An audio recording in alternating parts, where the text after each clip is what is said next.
We're live, Carlo. Well, hi everyone, and Yeah. thanks for joining us. Today I'm with Carlo Guzzi, who's an awesome person and a copywriter. Well, thanks, Carlo, for your time and for accepting this interview, which may help others who are reviewing their career options. Well, how are you doing today, Carlo? Yeah, I'm going good. I mean, the weather's here, beautiful weather here in Perth, and yeah, I'm appreciative of being on your show today. Yeah.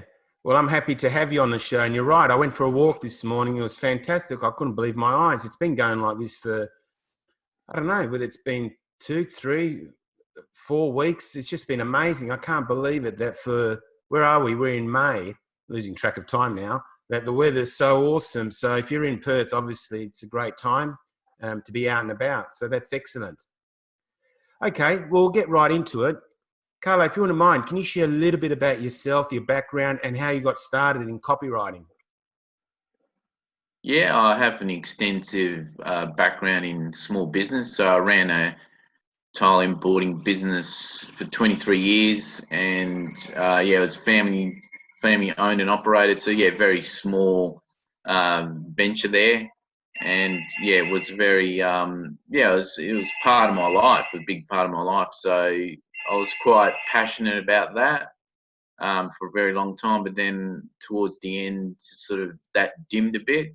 So could have been from burnout or various other factors. So I finished in 2013, and since then I've tried different sort of work for different companies, different paths. I sort of worked in mining, filtration, in customer service roles, and stainless steel industry. And then yeah, in 2014, I don't know, just a penny dropped and thought, oh yeah, I kind of like the idea of copywriting, but I had been following other copywriters for a while, but it was only when I was working for someone else that it really dawned on me, and that's what I like to do. But you go through stages in life that you want to try something different, but you do something pulls you into that direction. It's really a weird sensation, Yeah. but that's a brief snapshot of what I've done. But yeah, still very passionate about small business. Excellent. Yes, it's very important to be passionate. I mean, that's one thing that I talk about often is your passion is your fuel. Without passion, you can't go anywhere because you need fuel and passion equals fuel. And I can relate to exactly what you're saying because my background's in engineering. And after about 25 years, I was the same as you. I lost that passion, lost that fuel, so to speak, and was looking at changing careers and did that myself. So, yeah, it makes perfect sense. I mean, some people stick to the same career for their whole life. Other people change, and sometimes they change 2 or 3 times. So it's important to be in touch with your feelings and go with that. So that's excellent. And congratulations on persevering and actually finding something that feels right for you. And Yeah, thanks. can I ask you, was there anyone in particular that influenced you to become a copywriter? I noticed some of your posts on LinkedIn, you referred to various people, even people from the distant past. I was just wondering whether there's anyone, or maybe there wasn't anyone, if there was someone that stood out, maybe 1 or 2 people that um, look up to or inspires you. Well, when I think it was 2011, I was looking for a more or improve the marketing in our business. So obviously that was a couple of years after the GFC happened. So yeah, we kind of struggled. So it really didn't hit Perth or Australia till about 2010. So I was looking to improve the business. So then I started. I just stumbled across a copywriter online, and his name's Scott Bywater. So I started following him for a while, and so yeah, I just subscribed to his email. So yeah, he's definitely been someone that's influenced me. Yes. And I did Yeah. Bywater. Yeah, he's a Sydney-based Yeah. copywriter. So Bywater. he's very well known. He's one of Australia's leading um, copywriters and marketers. So yeah, I learned a lot off him, and yeah, he's a terrific guy. And did join one of his programs while I was in the business, and I did hire a copywriter to do some newspaper ads for us. but it didn't have great people skills. So I just thought to myself, if he can do it, sort of I can do it, because I've always pride myself on customer service skills. But Yeah. that's where it all sort of began. But Scott's definitely been influenced, and then over the years, other people have influenced me as well. I mean, one of my most recent copywriting mentors is Steve Plummer. He's exceptional. Yeah. He's like world class. He's Australian as well, and Okay. another guy, Pete Godfrey. But yeah, I do quote the classic guys a lot because their insights are just amazing. They're geniuses. But I kind of, there's many influences. I pull them in from everywhere. Yeah. Well, that's I good. mean, even Drayton Bird, I do quote him a lot because he's just got so much wisdom. But the thing is, that's how I learn, and I just try and share it with people.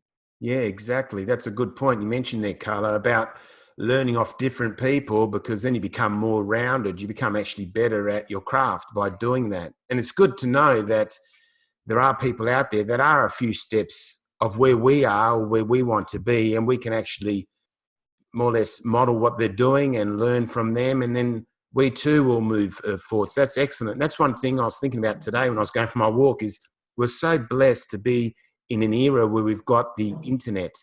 We can learn just about anything. Whereas in the old days, they didn't have that. So if they had a problem, sometimes they never solved the problem because they didn't know where to look for the answer. Now you can almost Google anything. And there's also people out there that can give you specialized knowledge like yourself. If people want to obviously increase their client base, then you'll be a good person to talk to about how to craft the message to resonate with people. And yeah, I also would, how do you say, commend that, yes, you are a people person and you have got that other skill that maybe one of those other copywriters didn't have. Because I actually remember the first time we met, it was at a LinkedIn local meeting. I don't know if you remember. Yeah, I remember. So it is good to, meet people offline and then take it online. And then later down the track, you might, do something together like we're doing a bit of a video here that hopefully helps other people, inspires people and empowers people to go after their dream. So that's all great. Okay.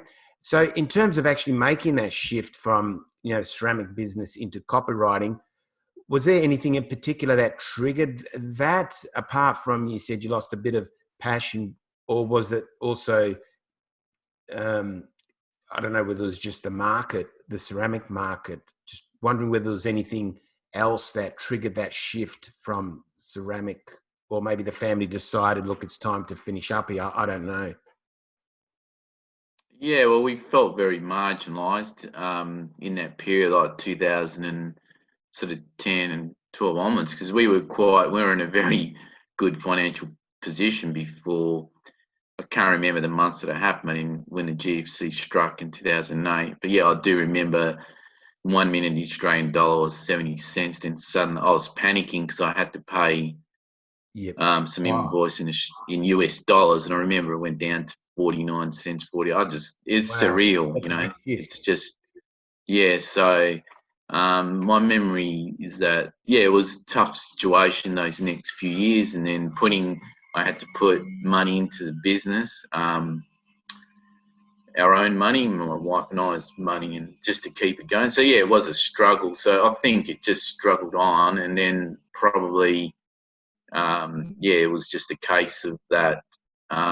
We sort of remained too small. We didn't grow the business, so it was kind of, well, it could have gone on. It was probably, I think the decision was partly circumstantial, but obviously it was also pragmatic. Yep. But in terms of, yeah, just getting into copywriting, that was just something that I hadn't planned at that time to do. But I've always been interested in marketing, but somehow I just gained a passion for it through circumstances that weren't going great. So sometimes, I guess it's even, I'm of Italian background. The way we've grown up is basically, it's like always do your best, but we're not great at seeking knowledge. Like you mentioned, we've got so much knowledge online, but I think it's really been advantageous to live in this era.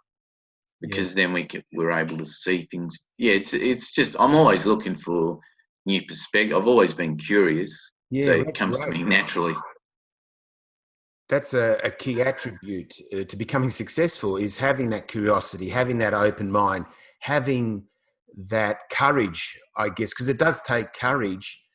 And also it takes honesty to say, hey, maybe there is another way. Maybe there is a better way. Maybe someone does know more than what I know.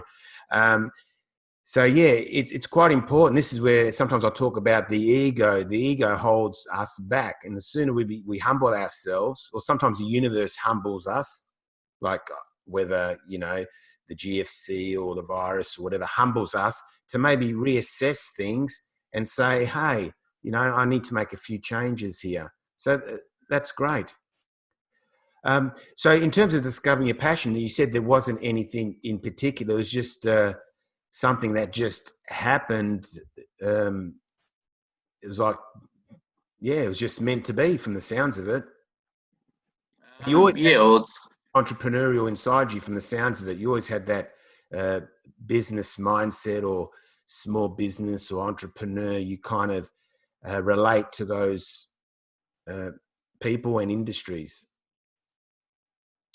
yeah, well, yeah, my dad was very very good entrepreneur. So he ran different businesses. So the tile business that we had, that was the second one that we had. So there was one that he did start in the early 1960s before I was born. And yeah, they had a deli, they had a lunch base. So they had various businesses. So being, yeah, coming from a migrant sort of background, that I guess it's in the blood type thing, but I guess I was influenced by my dad. Obviously, my personality is a lot different than his, but yeah, just being influenced sort of in that regard. So, Yeah. but I've always like read up on business and done different personal development courses. So the knowledge, the thirst for knowledge for me was always there, but in terms of copywriting. I just saw so many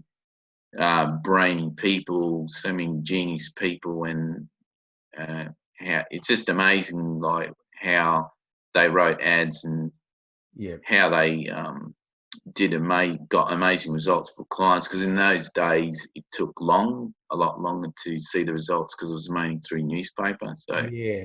um, Yeah. These days, you put a yeah, it's post and just you get a result. Yeah. yeah, like you have to send in the coupon, which is in the ad, and then it'd probably take a week to fulfill that sort of offer. So, um, yeah, I guess it's because I knew what it was like to struggle with marketing in my own business and seeing how they do it. But yeah, basically, yeah, I'm just a curious cat, really. but Yeah. yeah, I've always had that kind of I've had that background in small business, but I've also worked for people. I mean, if I go back to when I was 19, I worked in real estate for a while, which is kind of self-employed. So that was a big learning curve. And yeah, I did that for a little while. So I guess my experience is broad. Yeah. Well, that comes in handy because with copywriting, I'm assuming you deal with many industries, or do you specialize in copywriting for a particular industry? Do you specialize with Um, doing only for real estate agents, or do you specialize for doing it for any type of business? So the audience knows what type of copyright you do. Is it more or less across the board, or do you just focus on certain niches? Um, yeah, I tend to be across the board, yep. So I mean, I've done work for business consultants, even a little bit in the fitness industry. So I Okay. haven't really focused on one industry because I think that's too restricting. But Yep. I have even collaborated with a digital marketer. So yeah, in my first couple of years of this business, I've kind of had to be a little bit of apprentice. So I've kind of had to Yeah. do things that I'm not normally. It's not my skill area in copywriting, but I've done that. Yep. So I wrote a lot of SEO blogs. So basically, yeah, I've thrown my hat in the ring and just tried quite a few different industries in respect to copywriting. Yeah. Well, that's excellent. That's good because, like I said, that's the way that you're going to grow and get better at what you do. And yeah, it's also exciting. Something new is exciting. Doing the same thing over and over becomes a bit boring, I guess. And when you did start building your copywriting business, did you do that while you're still working in a 9 to 5, or how did you do that?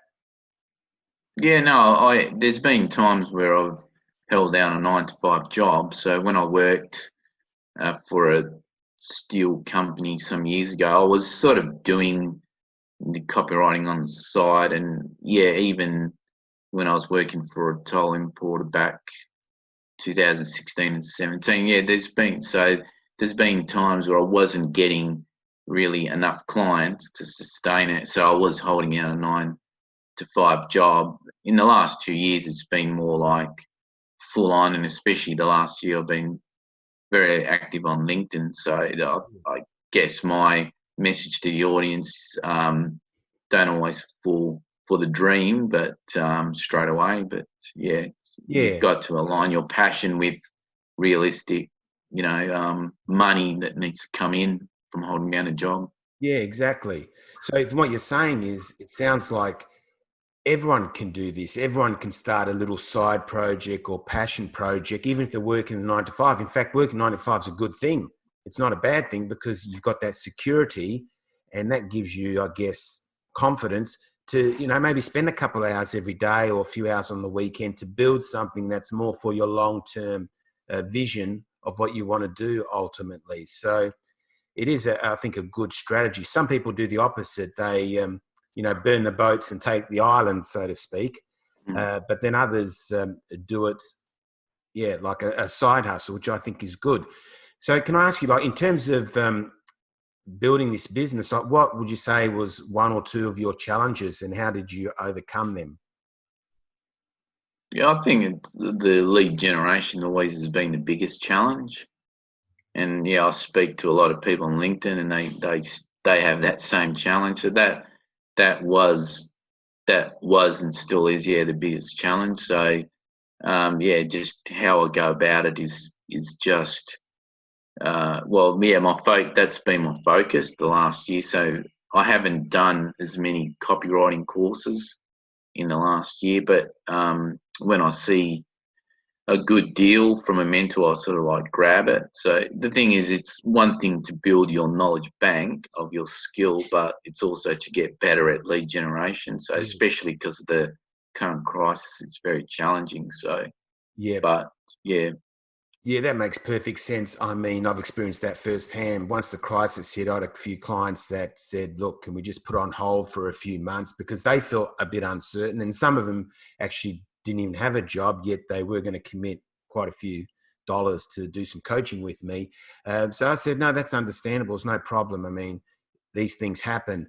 But yeah, lead generation is something, and I know there's a few people that teach that, and I've actually hired a coach myself to teach me how to do it. So there are definitely people out there, or you can, I guess, always learn yourself by getting free material or whatever. But yeah, yeah, it is something that needs to be, I guess, dealt with. Otherwise, it's hard to move forward. And can I ask you, like, how did you get your first client? Was it through some strategy, or was it just by chance? yeah, no, just I think the very first job I did for someone was by chance, was through someone that I met at a networking event, and then he had a connection that needed some work done, and I did that for them. So I did get my own one-on-one client about 2 years ago, and it was quite an extensive sort of large project, but I wasn't sure how it was going to go, so I went into it with the right intentions, but like the project didn't quite work out in the end. But yeah, that's the beauty, or I guess frustration, of in your first year of business, you get those kind of pitfalls, Yeah, and so yeah, that's yeah, it. it's sometimes, yeah, it is very hard. So I guess since then, I've still worked for companies, and yeah, occasionally I do work for another company. So it's never a perfect Yeah. fit. That's what I'd say to people, but just continue the learning. But yeah, it was exciting though to get that first Yeah. ongoing Yeah. project.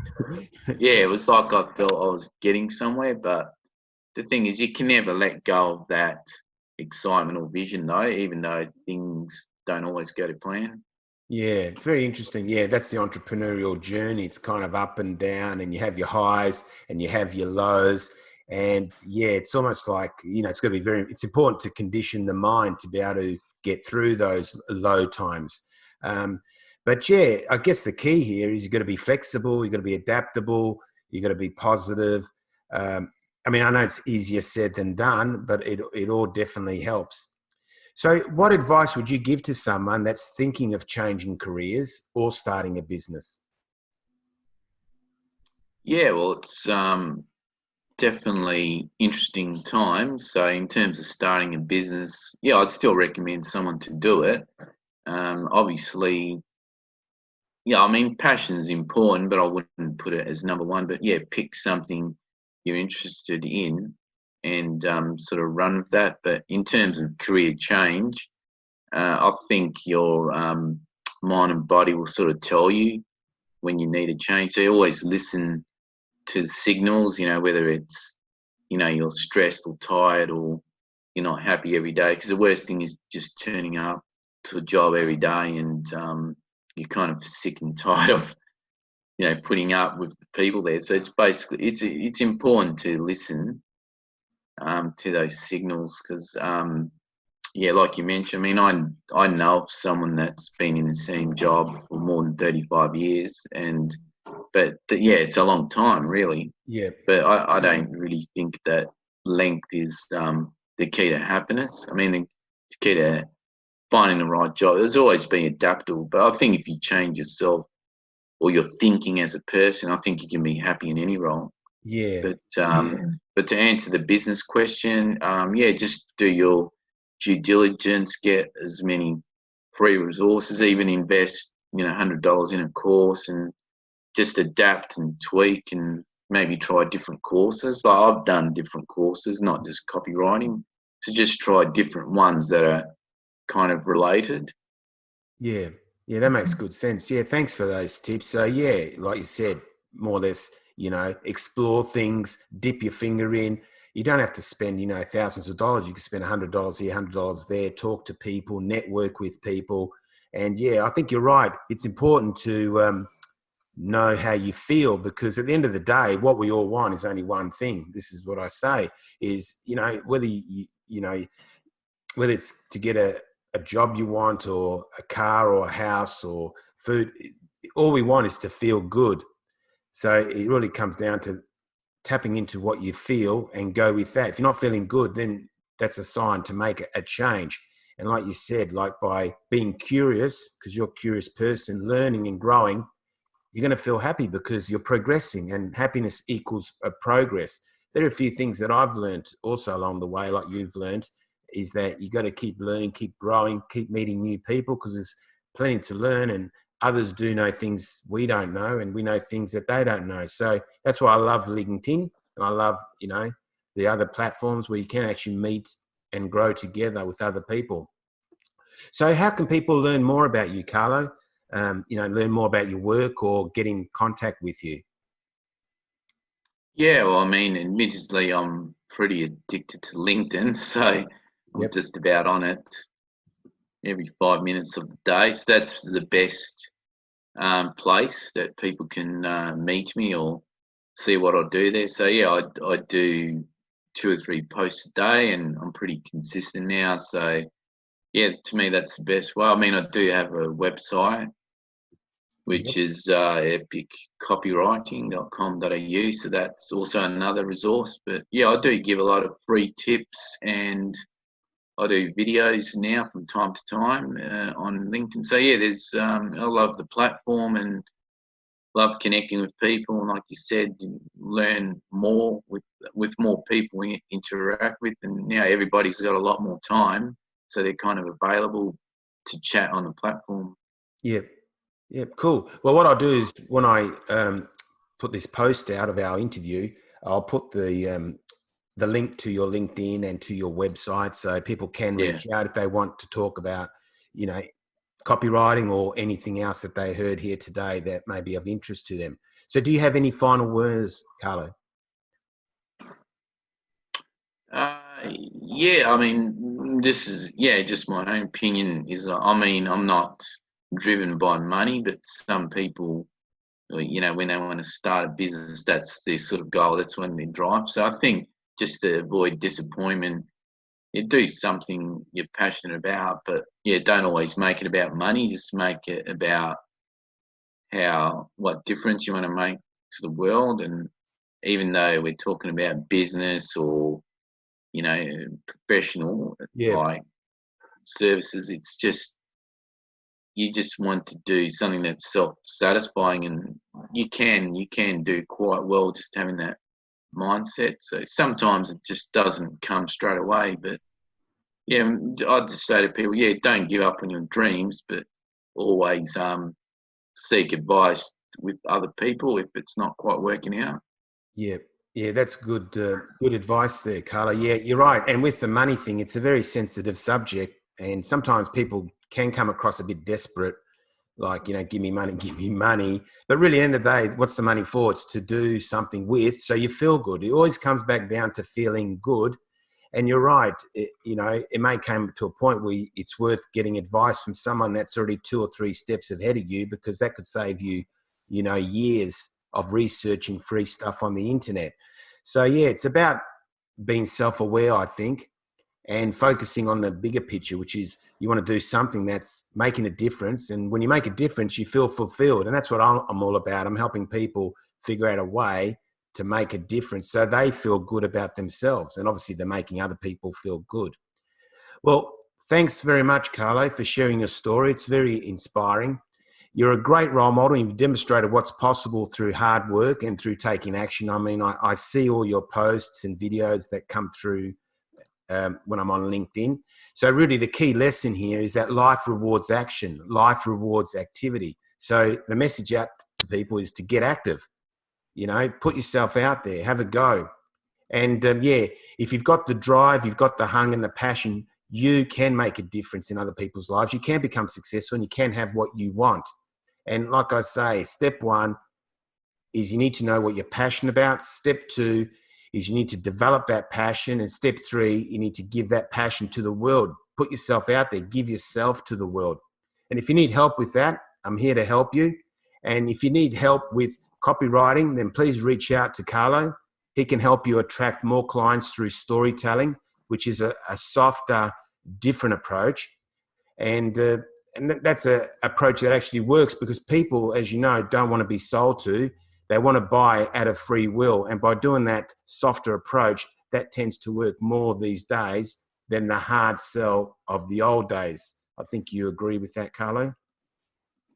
Yeah, yeah, no, because people, they're what's called, you know, hypersensitive now, so they can see a pitch sort of a mile away. So storytelling is a way of indirectly persuading people without with them, you know, they want to sort of take the action. It's not like you're forcing them to, that's the old way where it was, you know, follow at all costs, make sure you take action now, but you still need calls to actions, but everything is more subtle based now with your sort of communication messages. Yeah, yeah, that makes a perfect sense. Because I know when I look back at products and services I've bought, it's been more about the softer approach, I guess. It's more about me feeling comfortable buying something, not being sold to. Like, I don't like being sold to, so I presume other people don't like being sold to. And also storytelling is great because everyone likes to hear a story. We've been conditioned as children from when we were young. You know, people read our stories. So yeah, no, that's all good. Yeah, no, it's definitely not something new, but it's definitely being embraced more and more by marketers. But yeah, storytelling is just, it's a lot easier, and it can take the person, it just takes them away Yeah, from what they're worrying about. It kind of distracts them. So that's the beauty about it. It's definitely very powerful. yeah. Well, that's great. So if anyone needs help with writing, epic copy through storytelling and softer approach, Carlo's your man. And I'll put the links below. Yeah. Well, thanks again, Carlo. Well, that's a wrap. And thanks everyone for listening in. Bye for Yeah, now. thanks, Martin. Really appreciate it. Yep.